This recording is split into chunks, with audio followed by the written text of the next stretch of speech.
ਸੱਜਣ ਇਹ ਵੀ ਹੈ ਜਿਹੜੇ ਵਿੱਚ ਕਹਿ ਦਿੰਦੇ ਆ ਕਿ ਇੱਕ ਪਰਚੇ ਤੋਂ ਡਰ ਗਿਆ ਯਾਰ, ਇਹਨਾਂ ਦੇ ਤਾਂ ਬਹੁਤ ਪਰਚੇ ਕਿਸਾਨਾਂ ਦੇ ਪਏ ਹੋ। ਤਾਂ ਮੈਂ ਇਹ ਗੱਲ ਕਲੀਅਰ ਕਰ ਦੇਣਾ ਚਾਹੁੰਦਾ ਕਿ ਇੱਕ ਪਰਚਾ ਪਵੇ ਚਾਹੇ ਪਰਚੇ ਪੈਣ 15, ਨਾ ਅਸੀਂ ਡਰ ਕੇ ਘਰੇ ਬੈਠਾਂਗੇ। ਬੀਜੇਪੀ ਦਾ ਸੁਗੜਾ ਸਾਫ਼ ਹੈ ਜਿਹੜਾ ਉਹ ਬੰਗਾਲ ਦੇ ਵਿੱਚ ਹੋ ਚੁੱਕਿਆ। ਸੱਤਾ ਦੇ ਭੁੱਖੇ ਲੋਕ ਨੇ ਜਿਹੜੇ ਸਿਰਫ ਉਹਨਾਂ ਨੂੰ ਕੁਰਸੀ ਦਾ ਲਾਲਚ ਹੈ। ਜਦੋਂ ਉਹਨਾਂ ਨੂੰ ਪਤਾ ਲੱਗਿਆ ਕਿ ਯੂਪੀ ਦੀ ਅੱਗੇ ਇਲੈਕਸ਼ਨ ਹੈ, ਕਿਸਾਨ ਆ ਕੇ ਸਾਡੇ ਅੱਗੇ ਫਿਰ ਯੂਪੀ ਦੇ ਵਿੱਚ ਖੜਨਗੇ, ਤਾਂ ਉਹ ਡੈਫੀਨੇਟਲੀ ਜਦੋਂ ਉਹਨਾਂ 'ਤੇ ਅੱਜ ਅਸੀਂ ਪ੍ਰੈਸ਼ਰ ਬਣਾਵਾਂਗੇ ਉਹ ਇਹਨਾਂ ਕਾਲੇ ਕਾਨੂੰਨਾਂ ਨੂੰ ਵਾਪਸ ਲੈਣਗੇ।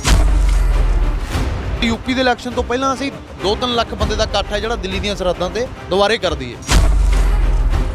ਉਹਦਾ ਨਾ ਖਾਸ ਤਾਂ ਜੇ ਗਵਰਨਮੈਂਟ ਅਗਲੀ ਵਾਰੀ ਸੈਂਟਰ 'ਚ ਰਿਪੀਟ ਹੋ ਗਈ ਤਾਂ ਇਹ ਜਿਹੜੇ ਤੁਹਾਡੇ ਮਹਿਕਮੇ ਹੈ ਇਹ ਸਾਰੇ ਅਡਾਨੀਆਂ ਅੰਬਾਨੀਆਂ ਨੂੰ ਦੇ ਦੇਣੇ ਨੇ। ਫਿਰ ਜਿਹੜੇ ਅੰਬਾਨੀ ਦੇ ਬੇਟੇ ਹੈ ਜਾਂ ਉਹਨਾਂ ਦੇ ਜਵਾਈ ਹੈ ਉਹ SSP DIG DGP ਉਹ ਬਦਲਿਆ ਕਰਨਗੇ, ਉਹ ਬਦਲੀਆਂ ਕਰਾਇਆ ਕਰਨਗੇ ਕਿ ਕੀ ਕਰਨਾ ਕੀ ਨਹੀਂ ਕਰਨਾ। ਹਜ਼ਾਰਾਂ ਲੋਕਾਂ ਦੇ ਕਾਫਲੇ, ਚਾਹੇ ਉਹ ਕਾਰ ਮਾਰਚ ਹੋਵੇ, ਟਰੈਕਟਰ ਮਾਰਚ ਹੋਵੇ, ਜਿਵੇਂ ਪਹਿਲਾਂ ਜਾਂਦੇ ਸੀ, ਅੱਜ ਆਪਾਂ ਲੈ ਕੇ ਦਿੱਲੀ ਦੀਆਂ ਸਰਹੱਦਾਂ ਵੱਲ ਨੂੰ ਵਧੀਏ ਤਾਂ ਜੋ ਜਿਹੜੀ ਬੋਲੀ ਗੌਰਮੈਂਟ ਹੈ ਜਿਹੜੀ ਸਾਡੀ ਗੱਲ ਸੁਣਨ ਨੂੰ ਤਿਆਰ ਨਹੀਂ, ਉਹਦੇ ਤੇ ਪ੍ਰੈਸ਼ਰ ਵਧੇ ਦੁਬਾਰੇ। ਸਾਲ ਦੇ ਕਰੀਬ ਹੋ ਗਿਆ। ਵੱਡਾ ਟਰੱਕ ਹੈ ਜਿਹੜਾ ਉਹਨੂੰ ਘੱਟੋ ਘੱਟ ਮੇਰੇ ਹਿਸਾਬ ਨਾਲ 350-400 ਰੁਪਈਆ ਪਰਚੀ ਪੈਂਦੀ ਹੈ ਇੱਕ ਪਾਸੇ ਦੀ, ਤੇ ਦੋ ਪਾਸੇ ਦੀ ਰੁਪਈਆ 700-800 ਹੋ ਗਿਆ, 1000 ਹੀ ਮੰਨ ਕੇ ਚੱਲੋ। ਤਾਂ ਕਿਸਾਨਾਂ ਕਰਕੇ ਆਮ ਪਬਲਿਕ ਦਾ ਕਿੰਨਾ ਬੈਨੀਫਿਟ ਹੈ। ਕਿਸਾਨਾਂ ਦੀ ਇਸ ਰੈਲੀ ਨੇ ਆਮ ਲੋਕਾਂ ਨੂੰ ਬਹੁਤ ਰਾਹਤ ਦਿੱਤੀ ਹੈ। ਜਿਹੜਾ ਕਿ ਉਲਟਾ ਕੰਮ ਕੀਤਾ, ਸਾਡੇ ਤੇ ਇਲਜ਼ਾਮ ਲਾਇਆ ਕਿ ਆਮ ਪਬਲਿਕ ਨੂੰ ਜੀ ਪ੍ਰੋਬਲਮ ਆ ਰਹੀ ਹੈ, ਆਮ ਪਬਲਿਕ ਤਾਂ ਖੁਸ਼ ਹੈ। ਗੌਰਮੈਂਟ ਇਹ ਸੋਚਦੀ ਹੈ ਕਿ ਅਸੀਂ ਵਾਪਸ ਆ ਜਾਵਾਂਗੇ, ਤਾਂ ਇਹ ਉਹਨਾਂ ਦਾ ਭਰਮ ਭੁਲੇਖਾ। ਸਤਿ ਸ਼੍ਰੀ ਅਕਾਲ, ਤੁਸੀਂ ਦੇਖ ਰਹੇ ਹੋ ਜਨਰਲ ਸਪੋਕਸਮੈਨ TV। ਮੈਂ ਹਾਂ ਤੁਹਾਡੇ ਨਾਲ ਜਗਸੀਰ ਸਿੰਘ। ਇੱਕ ਕਾਲ ਦਿੱਤੀ ਜਾਂਦੀ ਹੈ ਗੁਰਨਾਮ ਸਿੰਘ ਚੜੂਨੀ ਜੀ ਵੱਲੋਂ ਦਿੱਲੀ ਵੱਲ ਨੂੰ ਅੱਜ ਜਾਗੋ ਰੈਲੀ ਦਾ ਕਾਫਲਾ ਜਿਹੜਾ ਗਿਆ ਹੈ। ਜਸ ਬਾਜਵਾ ਜੀ ਉੱਥੇ ਮੌਜੂਦ ਰਹਿੰਦੇ ਨੇ, ਸ਼ਮੂਲੀਅਤ ਕਰਦੇ ਨੇ। ਅੱਜ ਦੇ ਨੌਜਵਾਨਾਂ ਨੂੰ ਵੀ ਜਿਹੜੇ ਉੱਥੇ ਬਜ਼ੁਰਗ ਪਹੁੰਚੇ ਸਭ ਨੂੰ ਇੱਕ ਏਕਾ ਵੀ ਅੰਦੋਲਨ ਨੂੰ ਜਿੱਤਣਾ ਹੈ।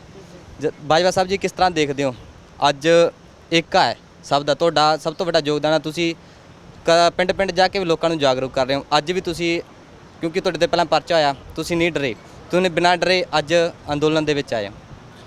ਦੇਖੋ, ਪਹਿਲਾਂ ਤਾਂ ਮੈਂ ਤੁਹਾਨੂੰ ਬੇਨਤੀ ਕਰਨਾ ਚਾਹੁੰਦਾ, ਦੱਸਣਾ ਚਾਹੁੰਦਾ ਕਿ ਅੱਜ ਜਿਹੜਾ ਦੱਪਰ ਦਾ ਟੋਲ ਪਲਾਜ਼ਾ, ਜਦੋਂ ਸਾਡਾ ਸੰਘਰਸ਼ ਚੱਲਿਆ, ਜਦੋਂ ਸਾਡੇ ਬਜ਼ੁਰਗ ਰੇਲਵੇ ਲਾਈਨਾਂ ਰੁਕੀ ਬੈਠੇ ਸੀ, ਬਜ਼ੁਰਗ ਸਾਡੇ ਹੋਣੇ ਗਏ, ਇਹਨਾਂ ਨੇ ਵੀ ਬੜਾ ਹੁਣ ਤੱਕ ਲਗਾਤਾਰ ਨਿਰੰਤਰ ਡਟੇ ਹੋਏ ਆ। ਤਾਂ ਇਹ ਟੋਲ ਪਲਾਜ਼ਾ ਬੰਦ ਕਰਾਉਣ 'ਚ ਗੌਰਮੈਂਟ ਥੋੜ੍ਹਾ ਜਿਹਾ ਆਨਾਕਾਨੀ ਕਰਦੀ ਸੀ। ਤੁਹਾਨੂੰ ਪਤਾ ਹੈ ਕਿ ਸਿਸਟਮ ਦੇ ਵਿੱਚ ਸਾਰਾ ਕੁਝ ਫਿੱਟ ਹੁੰਦਾ। ਤਾਂ ਪਹਿਲਾਂ ਤਾਂ ਨੌਜਵਾਨਾਂ ਦੀਆਂ ਤੇ ਬਜ਼ੁਰਗਾਂ ਦੀਆਂ ਮਿਹਨਤਾਂ ਸਦਕੇ ਜਿੰਨੇ ਵੀ ਇਹ ਭਾਈਚਾਰਾ ਸਾਡਾ ਇੱਥੇ ਬੈਠਾ, ਇਹਨਾਂ ਦਾ ਵੱਡਾ ਯੋਗਦਾਨ ਹੈ। ਪਹਿਲਾਂ ਅਸੀਂ ਇਹ ਟੋਲ ਪਲਾਜ਼ਾ, ਗੌਰਮੈਂਟ ਕਹਿੰਦੀ ਸੀ ਕਿ ਪੰਜਾਬ ਦੇ ਸਾਰੇ ਟੋਲ ਪਲਾਜ਼ੇ ਬੰਦ ਹੋ ਜਾਣਗੇ, ਇਹ ਨਹੀਂ ਬੰਦ ਹੋਊਗਾ।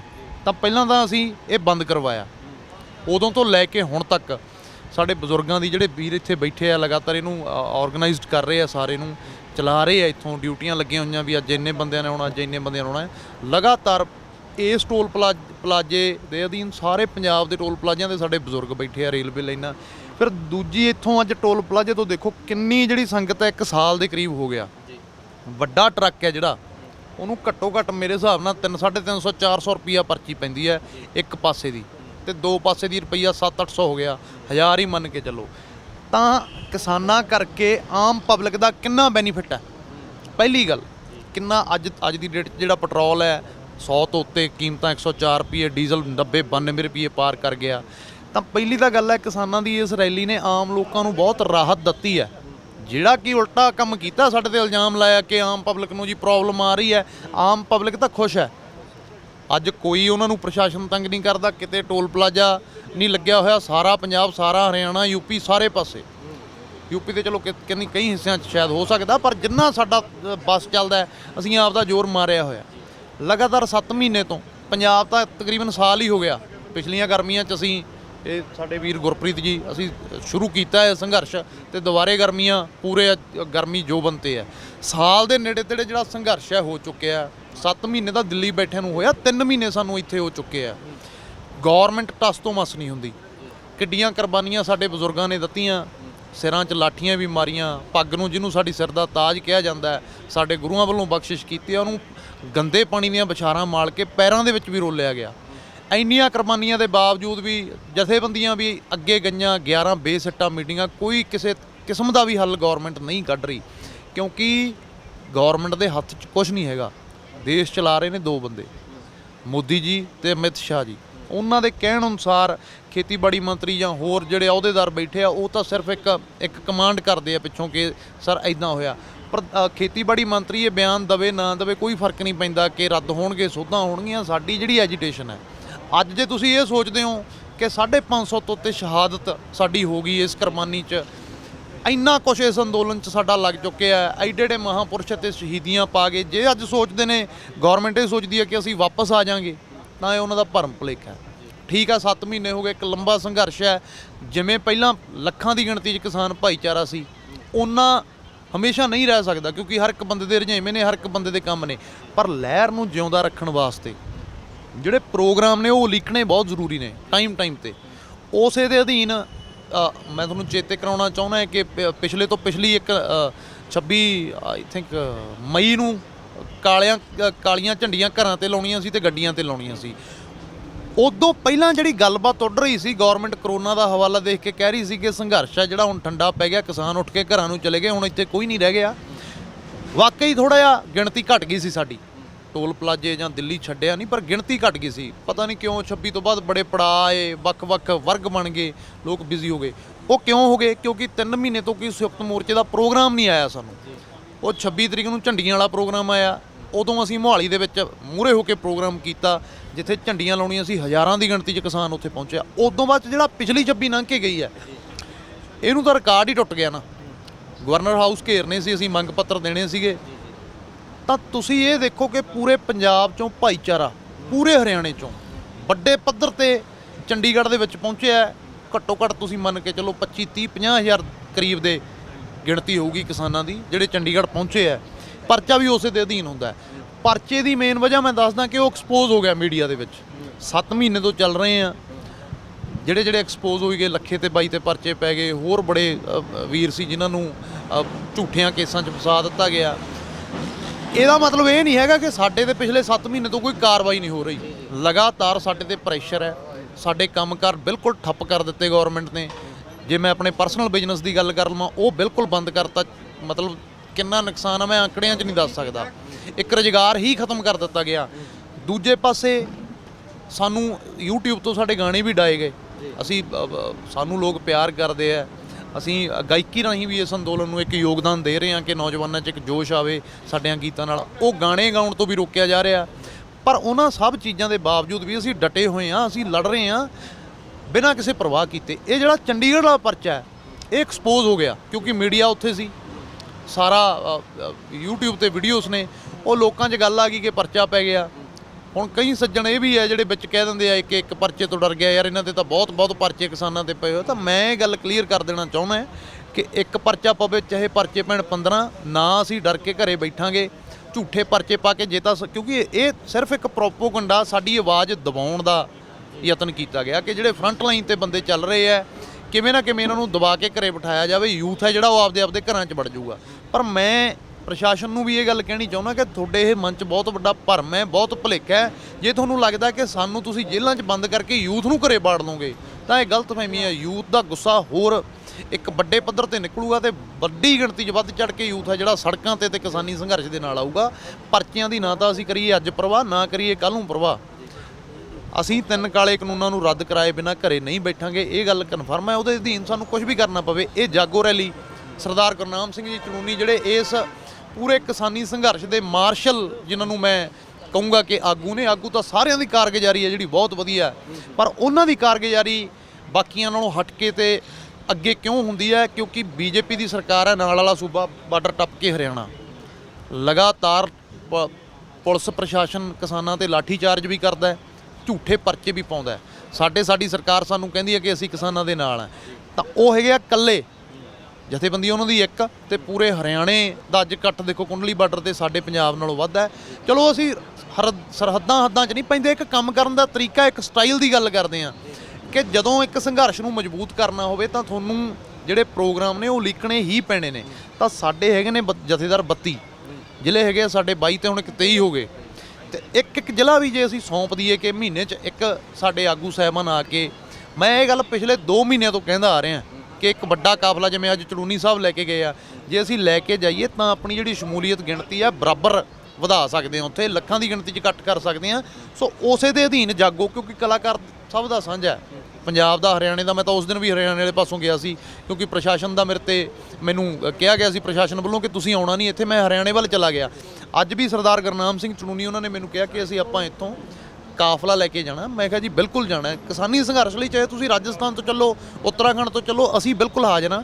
ਪਰ ਪੰਜਾਬ ਦੇ ਜਿਹੜੇ ਸਾਡੇ ਆਗੂ ਸਾਹਿਬਾਨ ਨੇ ਉਹਨਾਂ ਨੂੰ ਲੋੜ ਹੈ ਅੱਜ ਕਿ ਆਪਦੇ ਜ਼ਿਲ੍ਹੇ ਵਾਈਜ਼ ਆਪਦੀ ਜਥੇਬੰਦੀ ਦੇ ਅਨੁਸਾਰ ਕਾਫਲੇ ਨੇ ਜਿਹੜੇ ਦਿੱਲੀ ਦੀਆਂ ਸਰਹੱਦਾਂ ਵੱਲ ਨੂੰ, ਇੱਦਾਂ ਹਜ਼ਾਰਾਂ ਲੋਕਾਂ ਦੇ ਕਾਫਲੇ, ਚਾਹੇ ਉਹ ਕਾਰ ਮਾਰਚ ਹੋਵੇ, ਟਰੈਕਟਰ ਮਾਰਚ ਹੋਵੇ, ਜਿਵੇਂ ਪਹਿਲਾਂ ਜਾਂਦੇ ਸੀ, ਅੱਜ ਆਪਾਂ ਲੈ ਕੇ ਦਿੱਲੀ ਦੀਆਂ ਸਰਹੱਦਾਂ ਵੱਲ ਨੂੰ ਵਧੀਏ, ਤਾਂ ਜੋ ਜਿਹੜੀ ਬੋਲੀ ਗੌਰਮੈਂਟ ਹੈ, ਜਿਹੜੀ ਸਾਡੀ ਗੱਲ ਸੁਣਨ ਨੂੰ ਤਿਆਰ ਨਹੀਂ, ਉਹਦੇ ਤੇ ਪ੍ਰੈਸ਼ਰ ਵਧੇ ਦੁਬਾਰੇ। ਹੁਣ ਤੱਕ ਤਾਂ ਗਵਰਨਮੈਂਟ ਨੂੰ ਇਹ ਲੱਗਣ ਲੱਗ ਗਿਆ ਸੀ ਨਾ ਇਹ ਆਪ ਹੀ ਮੁੜ ਜਾਣਗੇ, ਪਰ ਹੁਣ ਇਹਨਾਂ 3 ਪ੍ਰੋਗਰਾਮਾਂ ਨੇ, ਦੇਖੋ ਗੱਲ ਫਿਰ ਉੱਥੇ ਹੀ ਆਉਂਦੀ ਹੈ ਕਿ ਲਹਿਰ ਨੂੰ ਜਿਉਂਦਾ ਰੱਖਣ ਲਈ ਪ੍ਰੋਗਰਾਮ ਬਹੁਤ ਜ਼ਰੂਰੀ ਨੇ। ਇਹ 3 ਪ੍ਰੋਗਰਾਮ ਆਏ ਨੇ ਤੇ ਪੂਰੇ ਪੰਜਾਬ, ਹਰਿਆਣੇ, ਰਾਜਸਥਾਨ 'ਚ ਕਿਸਾਨੀ ਸੰਘਰਸ਼ ਦੁਬਾਰੇ ਮੁੜ ਪੱਬਾਂ ਭਾਰ ਹੋ ਗਿਆ। ਤਾਂ ਸਾਡੇ ਜਥੇਦਾਰਾਂ ਨੂੰ, ਆਗੂਆਂ ਨੂੰ ਚਾਹੀਦਾ ਕਿ ਦੁਬਾਰੇ ਪਿੰਡਾਂ 'ਚੋਂ ਵੱਡੇ ਕਾਫਲੇ ਆਪਦੀ ਜਥੇਬੰਦੀ ਦੇ ਅਧੀਨ ਸਾਡੀਆਂ ਡਿਊਟੀਆਂ ਲਾਉਣ ਕਿ ਤੁਸੀਂ ਕਿੱਥੇ ਜਾਣਾ, ਕਿੱਥੇ ਨਹੀਂ ਜਾਣਾ, ਅਸੀਂ ਉਹਨਾਂ ਦੇ ਬਿਲਕੁਲ ਨਾਲ ਹੋ ਕੇ ਚੱਲਾਂਗੇ। ਦਿੱਲੀ ਦੀਆਂ ਸਰਹੱਦਾਂ ਵੱਲ ਨੂੰ ਲੈ ਕੇ ਜਾਣੇ ਚਾਹੀਦੇ ਆ। ਜੈਸੇ ਭਾਈ ਕਿਸ ਤਰ੍ਹਾਂ ਤੁਸੀਂ ਹੁਣ ਕਾਫਲਿਆਂ ਦੀ ਗੱਲ ਕੀਤੀ ਆ, ਪਹਿਲਾਂ ਜੇ ਗੱਲ ਕੀਤੀ ਜਾਵੇ ਪੰਜਾਬ 'ਚ ਜਾਂ ਕਿਤੇ ਹੋਰ ਮਹਾ ਪੰਚਾਇਤਾਂ ਹੋ ਰਹੀਆਂ ਸੀ, ਪਰ ਹੁਣ ਕਿਉਂ ਰੋਕ ਲੱਗੀ ਹੈ ਮਹਾ ਪੰਚਾਇਤਾਂ ਤੇ? ਉਹ ਕੋਵਿਡ ਦਾ ਹਵਾਲਾ ਕਰਕੇ ਪਹਿਲਾਂ ਗਵਰਨਮੈਂਟ ਨੇ ਬੰਦ ਕਰਤਾ। ਦੇਖੋ ਕਿ ਕੋਵਿਡ ਹੈ, ਚਲੋ ਅਸੀਂ ਉਹਨਾਂ ਦੀਆਂ ਗਾਈਡਲਾਈਨਾਂ, ਅਸੀਂ ਵੀ ਪਿੰਡਾਂ 'ਚ ਰੋਜ਼ ਜਾਂਦੇ ਹਾਂ, ਘੱਟ ਕਰਦੇ ਹਾਂ, ਗੁਰਦੁਆਰਾ ਸਾਹਿਬ 'ਚ ਜਾ ਵੜਦੇ ਹਾਂ, ਉੱਥੇ 50 60 70 100 ਬੰਦਾ। ਸਾਡਾ ਮਕਸਦ ਇਹ ਹੁੰਦਾ ਕਿ ਨੌਜਵਾਨੀ ਨੂੰ ਵੱਧ ਤੋਂ ਵੱਧ ਲਾਮਬੰਦ ਕੀਤਾ ਜਾਵੇ, ਕਿਸਾਨ ਭਾਈਚਾਰੇ ਨੂੰ, ਕਿ ਸਾਡਾ ਸੰਘਰਸ਼, ਸਾਡੇ ਜਿਹੜੇ ਪਿੰਡਾਂ ਦੇ ਪ੍ਰੋਗਰਾਮ ਵੀ ਨੇ, ਉਹ ਇਹ ਨਹੀਂ ਹੈਗਾ ਕਿ ਸਾਡੇ ਕਹੇ ਤੋਂ ਕੋਈ ਬੰਦਾ ਜਾਊਗਾ ਨਹੀਂ ਜਾਊਗਾ, ਸਾਡਾ ਕਹਿਣਾ ਫਰਜ਼ ਹੈ। ਪਰ ਉਹ ਇਹ ਹੈ ਕਿ ਇੱਕ ਪਿੰਡ 'ਚ ਜਦੋਂ ਮੈਂ ਪਹੁੰਚਿਆ ਤਾਂ ਉਹ ਸਾਰੇ ਪਿੰਡ 'ਚ ਨੇੜੇ ਤੇੜੇ 3 ਪਿੰਡਾਂ 'ਚ ਇੱਕ ਨਿਊਜ਼ ਗਈ ਕਿ ਕਿਸਾਨੀ ਦੀ ਗੱਲ ਕਰਨ ਕੋਈ ਬੰਦਾ ਆਇਆ। ਇਹਦੇ ਨਾਲ ਲਹਿਰ ਹੈ ਜਿਹੜੀ ਉਹ ਜਿਉਂਦੀ ਰਹਿੰਦੀ ਹੈ। ਸੋ ਸਾਡਾ ਮਕਸਦ ਸਿਰਫ ਇਹੀ ਹੈ ਕਿ ਅਸੀਂ ਲਹਿਰ ਨੂੰ ਹਰ ਇੱਕ ਪਾਸਿਓਂ ਚੜ੍ਹਦੀ ਕਲਾ 'ਚ ਰੱਖਣਾ, ਜਿੰਨਾ ਅਸੀਂ ਆਪ ਦੇ ਪੱਧਰ ਤੇ ਕਰ ਸਕਦੇ ਹਾਂ। ਸੰਯੁਕਤ ਮੋਰਚਾ ਹੁਣ ਉਹ ਵੱਡੇ ਹੈ, ਲੰਬੇ ਸਮੇਂ ਤੋਂ ਲੜਾਈ ਲੜਦੇ ਆ ਰਹੇ ਹੈ, ਉਹਨਾਂ ਨੂੰ ਚਾਹੀਦਾ ਕੋਈ ਨਾ ਕੋਈ ਪਲਾਨ ਇੱਦਾਂ ਦਾ ਕਿ ਪਿੰਡਾਂ 'ਚੋਂ ਜਿਹੜੀਆਂ ਟਰਾਲੀਆਂ ਭਰ ਕੇ ਦੁਬਾਰੇ ਦਿੱਲੀ ਦੀਆਂ ਸਰਹੱਦਾਂ ਵੱਲ ਨੂੰ ਚਾਲੇ ਪਾਈਏ, ਲੱਖਾਂ ਦੀ ਗਿਣਤੀ 'ਚ ਇਕੱਠ ਕਰੀਏ। ਕਿਉਂਕਿ ਹੁਣ ਜਿਹੜੀ ਸੱਟ ਵੱਜੂਗੀ, ਹੁਣ ਜਿਵੇਂ ਉਹ ਕਹਾਵਤ ਹੈ ਬਜ਼ੁਰਗਾਂ ਦੀ ਕਿ ਹਾਥੀ ਲੰਘ ਗਿਆ ਪੂੰਛ ਬਾਕੀ ਹੈ, ਬੀਜੇਪੀ ਦਾ ਸੁਗੜਾ ਸਾਫ਼ ਹੈ ਜਿਹੜਾ ਉਹ ਬੰਗਾਲ ਦੇ ਵਿੱਚ ਹੋ ਚੁੱਕਿਆ। ਸੱਤਾ ਦੇ ਭੁੱਖੇ ਲੋਕ ਨੇ ਜਿਹੜੇ ਸਿਰਫ ਉਹਨਾਂ ਨੂੰ ਕੁਰਸੀ ਦਾ ਲਾਲਚ ਹੈ। ਜਦੋਂ ਉਹਨਾਂ ਨੂੰ ਪਤਾ ਲੱਗਿਆ ਕਿ ਯੂਪੀ ਦੀ ਅੱਗੇ ਇਲੈਕਸ਼ਨ ਹੈ, ਕਿਸਾਨ ਆ ਕੇ ਸਾਡੇ ਅੱਗੇ ਫਿਰ ਯੂਪੀ ਦੇ ਵਿੱਚ ਖੜਨਗੇ, ਤਾਂ ਉਹ ਡੈਫੀਨੇਟਲੀ ਜਦੋਂ ਉਹਨਾਂ ਤੇ ਅੱਜ ਅਸੀਂ ਪ੍ਰੈਸ਼ਰ ਬਣਾਵਾਂਗੇ, ਉਹ ਇਹਨਾਂ ਕਾਲੇ ਕਾਨੂੰਨਾਂ ਨੂੰ ਵਾਪਸ ਲੈਣਗੇ। ਸੋ ਸਾਡੀ ਕੋਸ਼ਿਸ਼ ਇਹੀ ਹੈ ਕਿ ਯੂਪੀ ਦੇ ਇਲੈਕਸ਼ਨ ਤੋਂ ਪਹਿਲਾਂ ਅਸੀਂ 2-3 ਲੱਖ ਬੰਦੇ ਦਾ ਇਕੱਠ ਹੈ ਜਿਹੜਾ ਦਿੱਲੀ ਦੀਆਂ ਸਰਹੱਦਾਂ ਤੇ ਦੁਬਾਰੇ ਕਰ ਦਈਏ। ਇੱਕ ਮੈਂ ਗੱਡੀ ਦੇ ਪਿੱਛੇ ਹੁਣ ਪੜਿਆ ਸੀ 47 ਦਾਦੇ ਨੇ ਦੇਖੀ, 84 ਪਿਓ ਨੇ ਦੇਖੀ, ਤੇ 2020 ਪੁੱਤ ਨੇ ਦੇਖੀ, ਤੇ 21 ਹੁਣ ਦਿੱਲੀ ਨੂੰ ਦੇਖਾਂਗੇ। ਬਾਈ ਜੀ ਦੇਖੋ, ਇਹ ਜਿਹੜੇ ਨਾਅਰੇ ਬਣ ਰਹੇ ਆ ਜਾਂ ਅੱਜ ਕਿਉਂ ਕਹਿਣਾ ਪੈ ਰਿਹਾ ਕਿ ਭਗਤ ਸਿੰਘ ਤੇਰੀ ਸੋਚ ਤੇ ਪਹਿਰਾ ਦੇਵਾਂਗੇ ਠੋਕ ਕੇ, ਬਲਕਿ ਉਹ ਸਾਡੇ ਯੋਧੇ ਨੇ, ਸੂਰਬੀਰ ਨੇ, ਉਹਨਾਂ ਦੀਆਂ ਕੁਰਬਾਨੀਆਂ ਸਦਕੇ ਸ਼ਹੀਦ ਆਜ਼ਮ ਸਰਦਾਰ ਊਧਮ ਸਿੰਘ ਕਰਤਾਰ ਸਿੰਘ ਸਰਾਭਾ ਸਾਡੇ 19 ਸਾਲ ਦੀ ਉਮਰ 'ਚ ਸ਼ਹਾਦਤ ਦੇਣ ਵਾਲੇ ਸਾਡੇ ਨੌਜਵਾਨ, ਸਾਡੇ ਸਤਿਕਾਰਯੋਗ ਸਾਡੇ ਯੋਧੇ ਆ। ਅੱਜ ਉਹ ਲੋਕਾਂ ਨੂੰ ਕਿਉਂ ਵਾਪਸ ਆ ਰਹੇ ਆ? ਕਿਉਂਕਿ ਲੋਕ ਇਸ ਸਿਸਟਮ ਤੋਂ ਇੰਨਾ ਕਿ ਜ਼ਿਆਦਾ ਅੱਕ ਚੁੱਕੇ ਆ। ਜੇ ਸੰਘਰਸ਼ ਵੀ, ਇਹ ਲੜਾਈ ਤਾਂ ਕਿਸਾਨ ਲੜ ਰਹੇ ਆ, ਪਰ ਹੈ ਇਹ ਲੜਾਈ ਗਵਰਨਮੈਂਟ ਦੀ ਲੜਨ ਵਾਲੀ ਹੈ। ਕਿਉਂਕਿ ਖੇਤੀਬਾੜੀ ਜਿਹੜਾ ਸਬਜੈਕਟ ਹੈ ਉਹ ਸੂਬੇ ਦਾ ਅਧਿਕਾਰ ਹੈ। ਲਗਾਤਾਰ ਕੇਂਦਰ ਸਰਕਾਰ ਹੈ ਜਿਹੜੇ ਸੂਬਿਆਂ ਦੇ ਅਧਿਕਾਰ ਖੋਹ ਕੇ ਆਪਦੇ ਕੋਲ ਲੈ ਗਿਆ। ਜਿੱਥੇ ਬੀਜੇਪੀ ਦੀ ਗਵਰਨਮੈਂਟ ਨੇ ਉੱਥੇ LG ਲਾਤਾ, ਉਹਨਾਂ ਨੇ ਉੱਤੇ ਗਵਰਨਰ ਲਾਤਾ ਕਿ ਇਹ ਤੁਸੀਂ ਦੇਖ ਲਓ ਆਪਣਾ ਪੂੰਡੇਚੇਰੀ ਦੇ ਵਿੱਚ ਕੀ ਹੋਇਆ, ਜਾਂ ਹੋਰ ਬੜੇ ਸੂਬੇ ਹੈ ਜਿੱਥੇ ਬੀਜੇਪੀ ਦੀ ਗਵਰਨਮੈਂਟ ਦੀ ਕੋਈ ਦੂਜੀ ਪਾਰਟੀ ਦੀ ਸਰਕਾਰ ਆ, ਉੱਥੇ ਉਹਨਾਂ ਨੇ ਆਪਣਾ ਗਵਰਨਰ ਲਾਤਾ ਕਿ ਸਾਡੀ ਰਹਿਨਮਈ ਅਨੁਸਾਰ ਸਭ ਕੁਝ ਚੱਲੂਗਾ। ਤਾਂ ਲਗਾਤਾਰ ਜਿਹੜੀ ਸੈਂਟਰ ਹੈ ਉਹ ਅਧਿਕਾਰ ਖੋ ਰਹੀ ਆ ਸੂਬਿਆਂ ਦੇ। ਉਹਦੇ ਵਿੱਚ ਖੇਤੀਬਾੜੀ ਵੀ ਆ ਜਾਂਦੀ ਆ। ਹੁਣ ਤੁਸੀਂ ਦੇਖਿਆ ਹੋਣਾ, ਮੈਨੂੰ ਨਹੀਂ ਪਤਾ ਕਿ ਉਹ ਰਿਪੋਰਟ ਦੀ ਮੈਂ ਪੁਸ਼ਟੀ ਨਹੀਂ ਕਰਦਾ ਕਿ ਸੜਕਾਂ ਦੇ ਉੱਤੇ ਜਿਹੜੇ ਢਾਬੇ ਜਿੰਨੇ ਬਣੇ ਹੋਏ ਆ ਉਹਨਾਂ ਨੂੰ ਵੀ ਬੰਦ ਕਰਾਉਣ ਦਾ ਇੱਕ ਵੀਰ ਦੀ ਮੈਂ ਚੈਨਲ ਤੇ ਕਿਸੇ ਤੇ ਇੰਟਰਵਿਊ ਦੇਖੀ ਸੀ ਕਿ ਬਿੱਲ ਪਾਸ ਹੋ ਚੁੱਕਿਆ। ਸੋ ਇਹ ਹੌਲੀ ਕਰਕੇ ਅੱਜ ਜੇ ਕਿਸੇ ਵਰਗ ਨੂੰ ਇਹ ਲੱਗਦਾ ਕਿ ਇਕੱਲੀ ਕਿਸਾਨਾਂ ਦੀ, ਮਜ਼ਦੂਰਾਂ ਦੀ ਲੜਾਈ ਹੈ, ਤਾਂ ਇਹ ਹੌਲੀ ਕਰਕੇ ਅੱਜ ਆਪਾਂ ਗੱਲ ਕਰਦੇ ਹਾਂ ਕਿ ਕਾਰਪੋਰੇਟ ਨੂੰ ਦੇਤਾ ਸਭ ਕੁਝ, ਅਡਾਨੀਆਂ ਨੂੰ ਦੇਤਾ, 에ਅਰਪੋਰਟ ਦੇਤੇ ਅਡਾਨੀਆਂ ਨੂੰ ਦੇਤਾ। ਉਵੇਂ ਅੱਗੇ ਮਹਿਕਮੇ ਵੀ, ਚਾਹੇ ਉਹ ਪੁਲਿਸ ਦਾ ਮਹਿਕਮਾ, ਮੈਂ ਬੇਨਤੀ ਕਰਨਾ ਚਾਹੁੰਦਾ ਕਿ ਦੇਖੋ ਗਵਰਨਮੈਂਟ ਜਦੋਂ ਸ਼ੜਯੰਤਰ ਰਚਦੀ ਹੈ, ਸਾਜ਼ਿਸ਼ ਰਚਦੀ ਹੈ, ਤਾਂ ਕਿਵੇਂ ਰਚਦੀ ਹੈ? ਆਪਣੇ ਭਾਈਚਾਰੇ ਨੂੰ ਹੀ ਆਪਣੇ ਭਾਈਚਾਰੇ ਨਾਲ ਲੜਾਉਂਦੀ ਹੈ। ਚੰਡੀਗੜ੍ਹ ਦੇ ਵਿੱਚ ਜਿੰਨਾ ਵੀ ਪੁਲਿਸ ਪ੍ਰਸ਼ਾਸਨ ਹੈ ਸਾਰੇ ਹਰਿਆਣੇ ਵਾਲੇ ਵੀਰ ਨੇ ਤੇ ਕਿਸਾਨ ਭਰਾ ਨੇ। ਰੋਹਤਕ ਜੀਨ ਦੇ ਜ਼ਿਆਦਾਤਰ ਮੁਲਾਜ਼ਮ ਨੇ ਉੱਥੇ ਜਿਹੜੇ ਠੇਠ ਨੇ, ਬਿਲਕੁਲ ਮੇਰੀ ਬਹੁਤ ਭਰਾਵਾਂ ਨਾਲ ਸਾਂਝ ਹੈ, ਮੇਰੇ ਬੜੇ ਭਰਾ ਵੀ ਲੱਗੇ ਆ, ਪਿਓਰ ਕਿਸਾਨ ਭਰਾਵਾਂ ਦੇ ਪੁੱਤ ਨੇ, ਉਹ ਕਿਸਾਨੀ ਦੇ ਪੁੱਤ ਨੇ, ਉਹਨਾਂ ਨੂੰ ਲਿਆ ਕੇ ਉਹਨਾਂ ਨੂੰ ਇਹ ਲੱਗਦਾ ਕਿ ਸਾਨੂੰ ਨੌਕਰੀ ਮਿਲ ਗਈ, ਬਾਕੀ ਸਾਨੂੰ ਹੁਣ ਕਿਸੇ ਚੀਜ਼ ਦੀ ਕੋਈ ਪਰਵਾਹ ਨਹੀਂ। ਪਰ ਮੈਂ ਉਹਨਾਂ ਨੂੰ ਵੀ ਇਹ ਗੱਲ ਕਹਿਣੀ ਚਾਹੁੰਦਾ, ਪਹਿਲੀ ਤਾਂ ਗੱਲ ਇਹ ਹੈ ਕਿ ਤੁਸੀਂ ਕਿਸਾਨ ਦੀ ਕੁਰਬਾਨੀ ਦੇਖੋ। ਜਦੋਂ ਤੁਸੀਂ ਚਾਹੇ ਕੋਈ ਵੱਡਾ ਅਫਸਰ ਹੈ ਚਾਹੇ ਕੋਈ ਛੋਟਾ ਅਫਸਰ ਹੈ, ਜਦੋਂ ਰੋਟੀ ਦੀ ਬੁਰਕੀ ਤੋੜ ਕੇ ਹੱਥ 'ਚ ਖਾਂਦਾ ਹੈ, ਕਿਉਂਕਿ ਅੰਨ ਇੱਕ ਐਸੀ ਚੀਜ਼ ਹੈ ਜਦੋਂ ਤੁਸੀਂ ਉਹਨੂੰ ਹੱਥ 'ਚ ਫੜਿਆ ਹੁੰਦਾ ਤੁਹਾਡੇ ਦਿਲ 'ਚ ਆਟੋਮੈਟਿਕਲੀ ਸਾਡੇ ਗੁਰੂਆਂ ਨੇ ਕਿਹਾ ਕਿ ਮੱਥਾ ਟੇਕ ਕੇ ਅਸੀਂ ਸ਼ੁਕਰ ਕਰਕੇ ਵਾਹਿਗੁਰੂ ਦਾ ਬੁਰਕੀ ਮੂੰਹ 'ਚ ਪਾਉਣੀ ਹੈ ਕਿ ਮਹਾਰਾਜ ਤੂੰ ਇਹ ਅੰਨ ਸਾਨੂੰ ਬਖਸ਼ਿਆ। ਪਰ ਉਹਦੇ ਪਿੱਛੇ ਕਿਸਾਨ ਭਾਈਚਾਰੇ ਦੀ, ਜਿਹੜੇ ਕਿਸਾਨ ਨੇ ਉਹ ਅੰਨ ਗਾਇਆ, ਉਹਦੀ ਮਿਹਨਤ ਤੇ ਉਹਦੀ ਸ਼ਿੱਦਤ ਦੇਖੋ। ਇਹ ਨਹੀਂ ਹੈਗਾ ਕਿ ਬੀਜ ਬੋਇਆ ਤੇ ਕਣਕ ਖੜੀ ਹੋ ਗਈ ਤੇ ਰੋਟੀ ਪਲੇਟਾਂ ਦੇ ਵਿੱਚ ਆ ਗਈ। ਉਹਦੇ ਪਿੱਛੇ ਉਹਦੀ ਕਿੱਡੀ ਮਿਹਨਤ ਹੈ, ਕਿੰਨੀਆਂ ਰੁੱਤਾਂ, ਕਿੰਨਾ ਝੱਖੜ ਉਹਦੀ ਜ਼ਮੀਨ ਤੇ ਆਉਂਦਾ, ਕੀ ਗਵਰਨਮੈਂਟ ਪੁਖਤਾ ਮੁੱਲ ਦਿੰਦੀ ਹੈ ਨਹੀਂ ਦਿੰਦੀ। ਫਿਰ ਵੀ ਜੇ ਸਾਡੇ ਹੱਥ 'ਚੋਂ ਬੁਰਕੀ ਫੜ ਕੇ ਵੀ ਕਿਸਾਨ ਪ੍ਰਤੀ ਜਜ਼ਬਾ ਜਾਂ ਇੱਕ ਭਾਵਨਾ ਪੈਦਾ ਨਹੀਂ ਹੁੰਦੀ, ਫਿਰ ਮਾਫ ਕਰਨਾ, ਸਾਨੂੰ ਇਨਸਾਨ ਕਹਾਉਣ ਦਾ ਕੋਈ ਹੱਕ ਨਹੀਂ। ਫਿਰ ਆਪਾਂ ਬਹੁਤ ਬੇਗੈਰਤ ਹੋ ਚੁੱਕੇ ਹਾਂ। ਤੇ ਦੂਜੀ ਵੱਡੀ ਗੱਲ ਇਹ ਹੈ ਕਿ ਜਿਹੜੇ ਪ੍ਰਸ਼ਾਸਨ ਨੂੰ ਜਾਂ ਪੁਲਿਸ ਨੂੰ ਜਾਂ ਕਿਸੇ ਹੋਰ ਮਹਿਕਮੇ ਨੂੰ ਇਹ ਲੱਗਦਾ ਹੈ ਕਿ ਸਾਡਾ ਤਾਂ ਗਵਰਨਮੈਂਟ ਨਾਲ ਸਿੱਧਾ ਬਾਉਂਡ ਅਪ ਹੈ, ਟਾਈ ਅਪ ਹੈ, ਮੈਂ ਦੱਸ ਦੇਣਾ ਚਾਹੁੰਦਾ ਕਿ ਖੁਦਾ ਨਾ ਖਾਸਤਾ ਜੇ ਗਵਰਨਮੈਂਟ ਅਗਲੀ ਵਾਰੀ ਸੈਂਟਰ 'ਚ ਰਿਪੀਟ ਹੋ ਗਈ ਤਾਂ ਇਹ ਜਿਹੜੇ ਤੁਹਾਡੇ ਮਹਿਕਮੇ ਹੈ ਇਹ ਸਾਰੇ ਅਡਾਨੀਆਂ ਅੰਬਾਨੀਆਂ ਨੂੰ ਦੇ ਦੇਣੇ ਨੇ। ਫਿਰ ਜਿਹੜੇ ਅੰਬਾਨੀ ਦੇ ਬੇਟੇ ਹੈ ਜਾਂ ਉਹਨਾਂ ਦੇ ਜਵਾਈ ਹੈ ਉਹ SSP DIG DGP ਉਹ ਬਦਲਿਆ ਕਰਨਗੇ, ਉਹ ਬਦਲੀਆਂ ਕਰਾਇਆ ਕਰਨਗੇ ਕਿ ਕੀ ਕਰਨਾ ਕੀ ਨਹੀਂ ਕਰਨਾ। ਹੌਲੀ ਘੁਣ ਜਿਵੇਂ ਇੱਕ ਸਿਉਂਕ ਕੰਮ ਕਰਦੀ ਹੈ ਨਾ, ਇਹ ਸਰਕਾਰ ਉੱਦਾਂ ਕੰਮ ਕਰਦੀ ਹੈ ਕਿ ਹੌਲੀ ਕਿਸੇ ਚੀਜ਼ ਦੀਆਂ ਜੜ੍ਹਾਂ 'ਚ ਬਹਿਣਾ ਹੈ। ਸੋ ਸਾਨੂੰ ਅੱਜ ਸਾਨੂੰ ਪਲੇਟਫਾਰਮ ਮਿਲਿਆ ਪੂਰੇ ਪੰਜਾਬ ਦੀ, ਪੂਰੀ ਦੁਨੀਆ ਦੀ ਜਿਹੜੀ ਇੱਕ ਸਿੰਪਥੀ ਹੈ ਇਸ ਸੰਘਰਸ਼ ਦੇ ਨਾਲ ਹੈ। ਅੱਜ ਹਰ ਇੱਕ ਵਰਗ ਨੂੰ ਦੇਖੋ, ਪੰਜਾਬ ਦੀ ਜੇ ਮੈਂ ਗੱਲ ਕਰ ਲਵਾਂ, ETT ਵਾਲੇ ਲੱਗ ਬੈਠੇ ਆ, ਬਿਜਲੀ ਦੀਆਂ ਕੱਟਾਂ ਦਾ ਸਾਨੂੰ ਉਹ ਬਚਪਨ ਯਾਦ ਆ ਗਿਆ ਜਦੋਂ ਅਸੀਂ ਮੋਟਰਾਂ 'ਤੇ ਨਹਾਉਂਦੇ ਹੁੰਦੇ ਸੀ, ਨਾਲੇ ਜਮਨਾ ਤੋੜ ਕੇ ਲਿਆਉਂਦੇ ਹੁੰਦੇ ਸੀ, ਤਾਂ ਉਹ ਸਾਨੂੰ ਦੌਰ ਯਾਦ ਆ ਗਿਆ। ਰਾਤ ਸਾਡੇ ਸ਼ਹਿਰ 'ਚ, ਮੈਨੂੰ ਲੱਗਦਾ ਮੇਰਾ ਪਿੰਡ ਹੈ ਨਾਲ ਵਾਲੀ, ਪਰ ਉਦੋਂ ਤਾਂ ਅਸੀਂ ਮਾਹੌਲ ਦੇਖਿਆ ਹੀ ਆ ਇਹ, ਪਰ ਸਾਡੇ ਸ਼ਹਿਰ 'ਚ ਰਾਤ 8 ਘੰਟੇ ਦਾ ਕੱਟ ਰਾਤ ਲੱਗਿਆ ਤੇ ਪਰਸੋਂ ਤਾਂ ਸਾਰਾ ਦਿਨ ਸਾਰੀ ਰਾਤ ਹੀ ਨਹੀਂ ਲਾਈਟ ਆਈ। ਤੇ ਤੁਸੀਂ ਕਿਵੇਂ ਸੋਚ ਸਕਦੇ ਹੋ ਕਿ ਇਹ ਗਵਰਨਮੈਂਟਾਂ ਸਾਡੇ ਪੱਖ ਦੀ ਗੱਲ ਕਰਨਗੀਆਂ? ਹੌਲੀ ਕਰਕੇ ਸੈਂਟਰ ਆਪਦੇ ਅਧਿਕਾਰ ਲੈ ਕੇ ਜਾ ਰਹੀ ਹੈ। ਇੱਥੇ ਜਿਹੜੀਆਂ ਸਰਕਾਰਾਂ ਨੇ ਉਹ ਸਾਡੇ ਉੱਦਾਂ ਕਿਤੇ ਪੱਖ 'ਚ ਨਹੀਂ, ਸਾਡੇ ਤੇ ਇੱਥੇ ਹੀ ਪ੍ਰੈਸ਼ਰ ਬਣਾਇਆ ਜਾ ਰਿਹਾ ਕਿ ਹੁਣ ਕਿਸਾਨੀ ਸੰਘਰਸ਼ ਦੀ ਨਾ ਤੁਸੀਂ ਗੱਲ ਕਰੋ, ਬਲਕਿ ਸਰਕਾਰ ਇੱਥੇ ਇਹ ਗੱਲ ਕਹਿੰਦੀ ਹੈ ਕਿ ਅਸੀਂ ਕਿਸਾਨਾਂ ਦੇ ਨਾਲ ਹੈ। ਉਹ ਸਭ ਇਹ ਰਲੇ ਮਿਲੇ ਆ, ਇੱਕ ਪ੍ਰੋਪੋਗੰਡੇ ਦੇ ਅਧੀਨ ਹੈ। ਇਹ ਪਲੇਟਫਾਰਮ ਮੰਚ ਮਿਲਿਆ ਅੱਜ ਕਿਸਾਨਾਂ ਨੂੰ, ਕਿਸਾਨਾਂ ਨੇ ਮੰਚ ਪ੍ਰਦਾਨ ਕੀਤਾ ਪੂਰੇ ਭਾਈਚਾਰੇ ਨੂੰ। ਜਿਹੜੇ ਵਰਗ ਦੀਆਂ ਵੀ ਜਿਹੜੀਆਂ ਮੁਸ਼ਕਲਾਂ ਨੇ ਉਹਨਾਂ ਨੂੰ ਵੱਧ ਤੋਂ ਵੱਧ ਸਾਡਾ ਆ ਕੇ ਸਹਿਯੋਗ ਦੇਣਾ ਚਾਹੀਦਾ। ਜਦੋਂ ਇਹ ਚੀਜ਼ਾਂ ਕਾਰਪੋਰੇਟ ਦੇ ਅੰਡਰ ਚਲੇ ਗਏ ਮਹਿਕਮੇ, ਤਾਂ ਉਦੋਂ ਉਹਨਾਂ ਨੇ ਮਾਰਨੀਆਂ ਨੇ ਚੀਕਾਂ, ਤੇ ਸਭ ਤੋਂ ਪਹਿਲਾਂ ਉਹਨਾਂ ਦੇ ਨਾਲ ਖੜਨ ਵਾਲੇ ਕਿਸਾਨ ਹੀ ਹੋਣਗੇ। ਉਹ ਅੱਜ ਸਾਡੇ ਨਾਲ ਖੜਨ ਨਾ ਖੜਨ ਸਾਨੂੰ ਕੋਈ ਗਮ ਨਹੀਂ, ਪਰ ਅਸੀਂ ਉਦੋਂ ਵੀ ਉਹਨਾਂ ਦੇ ਨਾਲ ਖੜਾਂਗੇ ਕਿ ਉਹ ਸਾਡੇ ਭਰਾ ਨੇ, ਸਾਡਿਆਂ ਪਰਿਵਾਰਾਂ ਦੇ ਮੈਂਬਰ ਨੇ। ਸੋ ਮੈਨੂੰ ਲੱਗਦਾ ਕਿ ਅਸੀਂ ਕੋਈ ਆਪਦੇ ਖੇਤਾਂ ਦੀ ਆਪਦੇ ਲਈ ਲੜਾਈ ਨਹੀਂ ਲੜ ਰਹੇ। ਸਾਡਾ ਤਾਂ ਦੇਖੋ ਖੁਦਾ ਨਾ ਖਾਸਤਾ, ਵੈਸੇ ਤਾਂ ਅਸੀਂ ਇਹ ਹੋਣ ਨਹੀਂ ਦਿੰਦੇ, ਅਸੀਂ ਲੋਕਾਂ ਦੀ ਲੜਾਈ ਲੜ ਰਹੇ ਹਾਂ।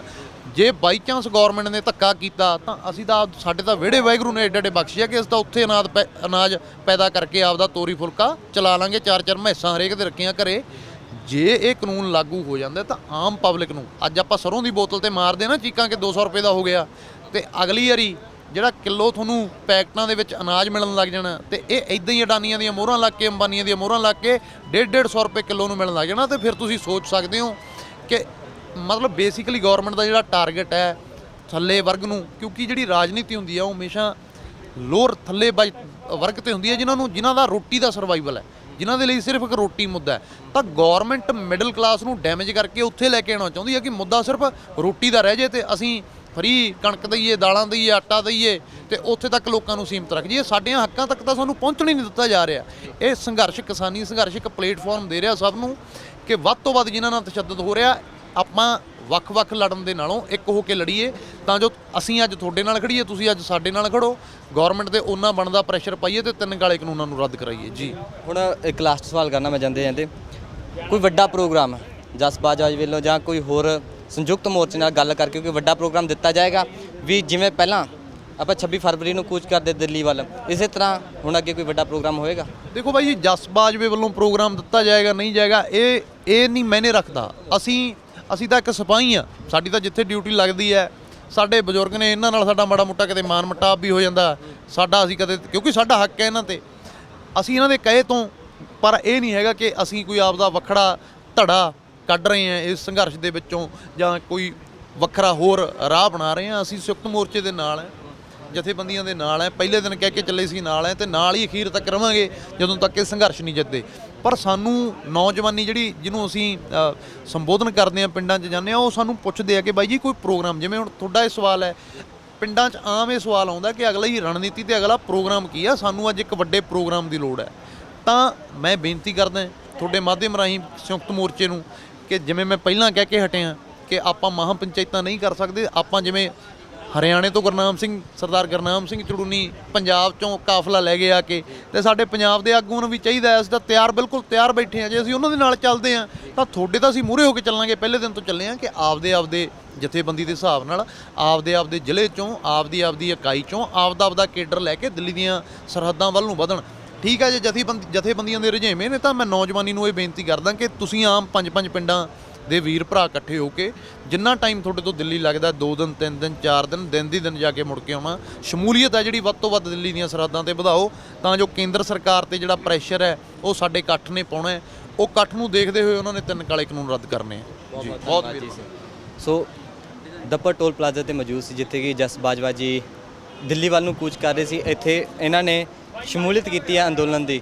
ਸੋ ਦੇਖਣਾ ਹੋਵੇਗਾ ਅੱਗੇ ਕਿਸ ਤਰ੍ਹਾਂ ਦੇ ਪ੍ਰੋਗਰਾਮ ਆਉਂਦੇ ਨੇ ਸੰਯੁਕਤ ਮੋਰਚੇ ਵੱਲੋਂ, ਕਿਸ ਤਰ੍ਹਾਂ ਦੀਆਂ ਅੱਗੇ ਗੱਲਾਂ ਹੁੰਦੀਆਂ ਨੇ। ਕੈਮਰੇ ਤੇ ਸਹਿਯੋਗ ਦੇ ਰਹੇ ਸੀ ਪੰਜਾਬ ਸਿੰਘ। ਧੰਨਵਾਦ।